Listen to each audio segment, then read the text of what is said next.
Hi hello ಎಲ್ಲರಿಗೂ ನಮಸ್ಕಾರ. Bhagat Singh YouTube ಚಾನಲ್ಗೆ ತಮಗೆಲ್ಲ ಸ್ವಾಗತ. ಸೊ ಇವತ್ತಿನ ಒಂದು ವಿಡಿಯೋದಲ್ಲಿ ನಾವು ನಮಗೆ ರೀಸೆಂಟಾಗಿ ನ್ಯೂಸಲ್ಲಿರೋ ಒಬ್ಬ ಲೇಖಕರು ಆಗಿರ್ತಕ್ಕಂಥ ರೀಸೆಂಟಾಗಿ ಅವರಿಗೆ ಅಂತಾರಾಷ್ಟ್ರೀಯ ಬೂಕರ್ ಪ್ರಶಸ್ತಿ ಕೂಡ ದೊರಕಿದೆ. ಅವರೇ ಬಾನು ಮುಸ್ತಾಕ್ ಅವರು.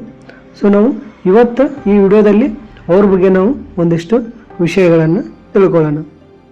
ಅದಕ್ಕಿಂತ ಮುಂಚೆ ಇನ್ನೂ ಯಾರು ನಮ್ಮ ಚಾನಲ್ನ ಸಬ್ಸ್ಕ್ರೈಬ್ ಮಾಡಿಲ್ಲ ದಯವಿಟ್ಟು ಸಬ್ಸ್ಕ್ರೈಬ್ ಮಾಡಿ, ಹಾಗೆ ನಿಮ್ಮ ಫ್ರೆಂಡ್ಸ್ಗೂ ಕೂಡ ಶೇರ್ ಮಾಡಿ ಅಂತ ಹೇಳ್ತಾ, ಬಾನು ಮುಸ್ತಾಕ್ ಅವರು 1988ರಲ್ಲಿ ಕರ್ನಾಟಕದ ಹಾಸನ ಜಿಲ್ಲೆಯ ಒಂದು ಮುಸ್ಲಿಂ ಕುಟುಂಬದಲ್ಲಿ ಜನಿಸ್ತಾರೆ. ಇವರು ಒಬ್ಬ ಸಾಮಾಜಿಕ ಕಾರ್ಯಕರ್ತೆಯಾಗಿ, ವಕೀಲರಾಗಿ ಮತ್ತು ಲೇಖಕಿಯಾಗಿ ತಮ್ಮ ಛಾಪನ್ನು ಮೂಡಿಸಿದ್ದಾರೆ. ಇವರು 8ನೇ ವಯಸ್ಸಿನಲ್ಲಿ ಶಿವಮೊಗ್ಗದಲ್ಲಿರುವ ಕನ್ನಡ ಭಾಷೆ ಮಿಷನರಿ ಶಾಲೆಗೆ ಇವರನ್ನು ಸೇರಿಸ್ತಾರೆ. 6 ತಿಂಗಳಲ್ಲಿ ಕನ್ನಡ ಓದಲು ಮತ್ತು ಬರೆಯಲು ಕಲಿಯಬೇಕೆಂಬ ಷರತ್ತಿನ ಮೇಲೆ ಒಂದಿಷ್ಟು ಕೆಲವು ದಿನಗಳ ಶಾಲೆಯ ನಂತರ ಬರೆಯಲು ಪ್ರಾರಂಭಿಸುವ ಮೂಲಕ ಅವರ ನಿರೀಕ್ಷೆಗಳನ್ನು ಮೀರಿದರು.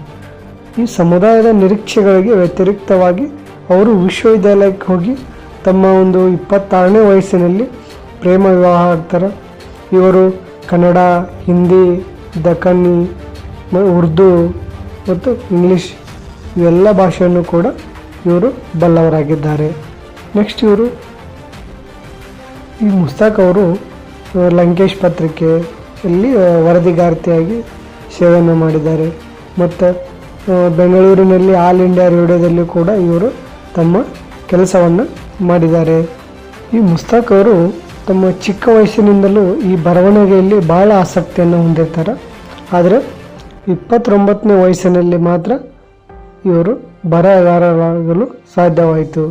ಏಕೆಂದರೆ ಅವರು ಪ್ರಸವಾನಂತರದ ಖಿನ್ನತೆಯಿಂದ ಬಳಲುತ್ತಿದ್ದ ಹೊಸ ತಾಯಿಯಾಗಿದ್ದರು. ಮುಸ್ತಾಕರು ತನ್ನ ಭಾವನೆಗಳು ಮತ್ತು ಅನುಭವಗಳನ್ನು ಅನ್ವೇಷಿಸಲು ಬರವಣಿಗೆಯತ್ತ ಹೊರಳಿದರು. ತಮ್ಮ ಭಾವನೆಗಳಿರ್ತಾವೆ, ತಮ್ಮ ಎಕ್ಸ್ಪೀರಿಯನ್ಸ್, ಲೈಫಲ್ಲಿ ಆದಂಥ ಎಕ್ಸ್ಪೀರಿಯನ್ಸ್ಗಳನ್ನು ಅವನ್ನ ಹೆಂಗೆ ಅವರು ವ್ಯಕ್ತಪಡಿಸಿದಾರಂದ್ರೆ ಈ ಬರವಣಿಗೆಯಿಂದ ಅವರು ವ್ಯಕ್ತವನ್ನು ಪಡಿಸ್ತಾರೆ. ನೆಕ್ಸ್ಟ್ ಅವರ ಹೆಚ್ಚಿನ ಬರವಣಿಗೆಗಳು ಮಹಿಳೆಯರ ಸಮಸ್ಯೆಗಳನ್ನು ನೋಡ್ತವೆ. ಅಂದರೆ ಮಹಿಳೆಯರಿಗೆ ಯಾವ ರೀತಿಯ ಸಮಸ್ಯೆಗಳಿದ್ದಾವೆ ಈ ಸಮಾಜದಲ್ಲಿ, ಅವುಗಳಿಗೆ ಅವರು ಹೆಚ್ಚಿನ ಗಮನವನ್ನು ಕೊಟ್ಟು ಅವುಗಳಿಗೆ ಅವರು ಹೆಚ್ಚಿನ ರೀತಿಯಲ್ಲಿ ಮಹತ್ವವನ್ನು ಕೊಟ್ಟು ಅದಕ್ಕೆ ಸಂಬಂಧಪಟ್ಟಂಥ ಎಷ್ಟು ಬರವಣಿಗೆಯನ್ನು ಅವರು ಬರೀತಾರೆ. ನೆಕ್ಸ್ಟ್ ಮುಸ್ತಾಕ್ ಅವರು 6 ಸಣ್ಣ ಕಥೆಗಳ ಸಂಪುಟಗಳು, 1 ಕಾದಂಬರಿ, 1 ಪ್ರಬಂಧ ಸಂಗ್ರಹ ಮತ್ತು 1 ಕವನ ಸಂಕಲನವನ್ನು ಇವರು ಪ್ರಕಟಣೆ ಮಾಡಿದ್ದಾರೆ. ಅವರ ಒಂದು ಕರಿ ನಾಗರಗಳು ಎಂಬ ಕಥೆಯನ್ನು 2003ರಲ್ಲಿ ಹಸೀನಾ ಎಂಬ ಚಿತ್ರವಾಗಿ ರೂಪಾಂತರಿಸಲಾಯಿತು. ಅವರೊಂದು ಕರಿ ನಾಗರಗಳು ಎಂಬ ಒಂದು ಕಥೆಯನ್ನು ಏನು ಮಾಡ್ತಾರೆ 2003ರಲ್ಲಿ ಹಸೀನಾ ಎಂಬ ಒಂದು ಚಲನಚಿತ್ರದ ಒಂದು ಫಿಲಮನ್ನು ಮಾಡ್ತಾರೆ. ನೆಕ್ಸ್ಟ್ ಅವರ ಕಥಾ ಸಂಕಲನಗಳಂದರೆ ಹೆಜ್ಜೆ ಮೂಡಿದ ಹಾದಿ, ಬೆಂಕಿ ಮಳೆ, ಎದೆಯ ಹನತೆ, ಸಫೀರಾ, ಬಡವರ ಮಗಳು ಹೆಣ್ಣಲ್ಲ ಇವೆಲ್ಲವೂ ಕೂಡ ಬಾನು ಮುಸ್ತಾಕ್ ಅವರ ಕಥಾ ಸಂಕಲನಗಳು ಆಗಿವೆ. ನೆಕ್ಸ್ಟ್ ಅವರಿಗೆ ಅವರ ಒಂದು ಸಾಧನೆಗೆ ಅನೇಕ ಪ್ರಶಸ್ತಿಗಳ ಮನ್ನಣೆಗಳು ಅವರಿಗೆ ದೊರಕಿವೆ.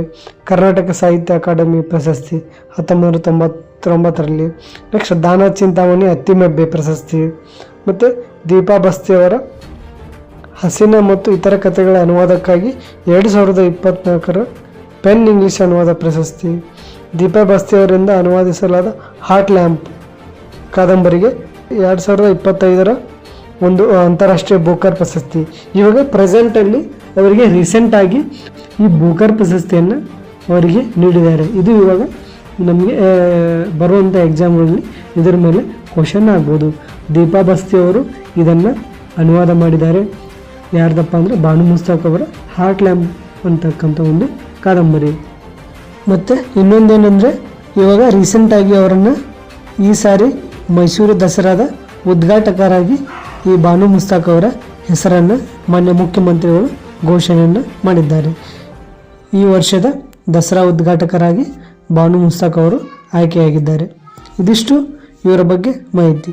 ಇದೇ ರೀತಿ ಹೆಚ್ಚಿನ ವಿಡಿಯೋಗಳಿಗಾಗಿ ದಯವಿಟ್ಟು ನಮ್ಮ ಚಾನಲ್ನ ಸಬ್ಸ್ಕ್ರೈಬ್ ಮಾಡಿ. ಈ ವಿಡಿಯೋ ನಿಮಗೆ ಇಷ್ಟ ಆಗಿದ್ದರೆ ಲೈಕ್ ಮಾಡಿ, ಶೇರ್ ಮಾಡಿ, ಕಮೆಂಟ್ ಮಾಡಿ ಅಂತ ಹೇಳ್ತಾ ಇವತ್ತಿನ ವಿಡಿಯೋ ಇಲ್ಲಿಗೆ ಎಂಡ್ ಮಾಡೋಣ.